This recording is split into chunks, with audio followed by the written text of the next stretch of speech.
जंगल के अंदर कमजोर को कोई तहफ़्फ़ुज़ नहीं मिलता, जो ताकतवर होता है बस उसका राज है। तो इंसानी माशरों के अंदर, जिस तरह मैं आपको बार बार ये चाहता हूँ आपके ज़हनों में चला जाए कि अल्लाह के सारे पैगम्बरों का असल मिशन ही इंसाफ था। और फिर से बता दूं, इंसाफ आज़ाद करता है इंसानों को, ताकतवर से उसकी जब तहफ़्फ़ुज़ देता है तो इंसान आज़ाद हो जाते हैं, और आज़ाद इंसान की परवाज़ ऊपर जाती है, और अमन, इंसाफ और आज़ाद माशरे खुशहाल होते हैं। हमारा मसला ये है कि इंसाफ नहीं है, तो ये मेरी स्ट्रगल चली थी।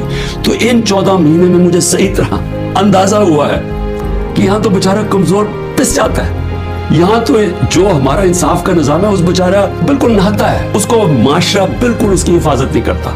मैं अपनी पार्टी को भी कहता हूँ कि जो हमारे से गुजर रही है, हमारे घरों में घुस घुस के, रिश्तेदारों के घुस, बच्चों को उठा के ले जाते हैं, औरतों को घर लूट लिए, घर तोड़ दिए हैं, बिजनेसेस बंद कर दिए हैं, तो ये जो हमारे से हो रहा है ये सारे कमजोर तबके से होता है। पाकिस्तान में जब वो ताकतवर के सामने उसका टाकरा होता है, मेरा जो आज अज़म है वो और स्ट्रांग हुआ, और मजबूत हुआ है कि ये जहाद है इंसाफ की। क्यों अल्लाह के पैगंबरों ने सब ने इंसाफ के ऊपर बात की थी?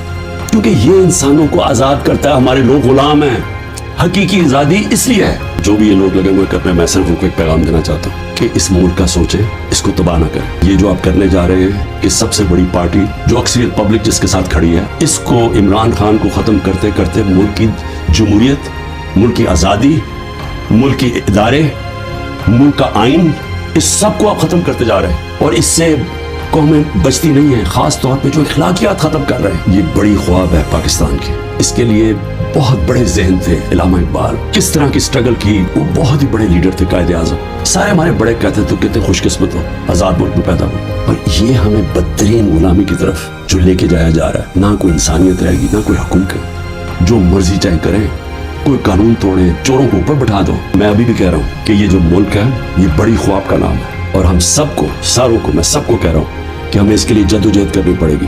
और मैं इंशाअल्लाह, फिर से मैं रिपीट करता हूँ, मैं बार बार कहता हूँ, जो भी हो जाए मैं भी हर कुर्बानी के लिए तैयार हूँ इस मुल्क की आज़ादी के लिए। और मैं आप सबको कह रहा हूँ कि आपको तैयार होना पड़ेगा कुर्बानी के लिए, क्योंकि आज़ादी घर में बैठ के नहीं मिलती, जंजीरें गिरती नहीं है, तोड़नी पड़ती है, जद्दोजहद करनी पड़ती है। पाकिस्तान जिंदाबाद।